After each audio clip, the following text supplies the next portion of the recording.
Os zumbis do Haiti, entre a lenda, o vodu e casos documentados. Durante décadas, o mundo acreditou que zumbis fossem apenas criaturas de filmes de terror. Mas no Haiti, a palavra zumbi sempre teve outro significado. Mais antigo. Mais perturbador. No imaginário haitiano, o zumbi não é um monstro que se alimenta de carne, mas uma pessoa viva.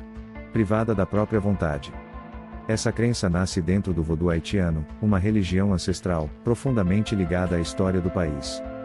Segundo a tradição, existem sacerdotes conhecidos como bokors. Diferente dos líderes espirituais do vodu tradicional, os bokors seriam praticantes de rituais proibidos, homens capazes de manipular substâncias, crenças e o medo.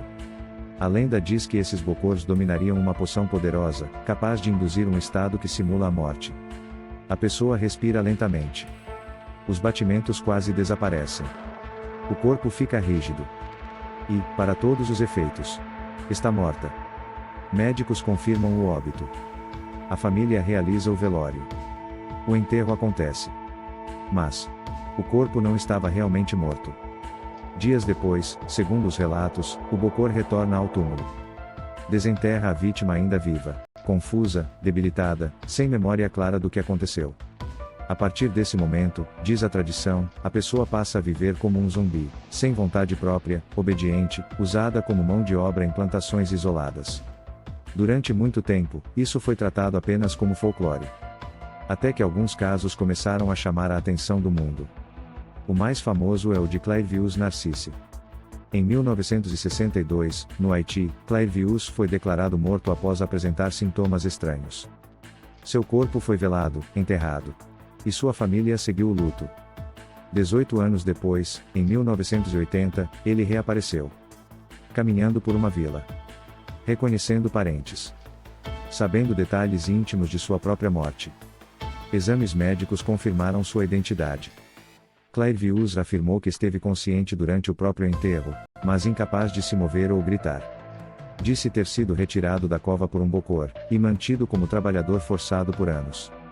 Casos semelhantes foram relatados ao longo do século XX. Alguns investigados por médicos, antropólogos e jornalistas. A explicação científica mais aceita envolve substâncias como a tetrodotoxina, presente em peixes venenosos, capaz de induzir paralisia extrema, sem interromper totalmente as funções vitais. Misturada com outros compostos e aliada ao contexto cultural, essa substância poderia explicar estados de morte aparente. Mas nem todos os casos se encaixam perfeitamente na ciência. Algumas pessoas foram encontradas anos depois do próprio enterro, vagando, confusas, sem identidade clara, em regiões distantes de suas cidades natais. Seriam vítimas de rituais? De envenenamento?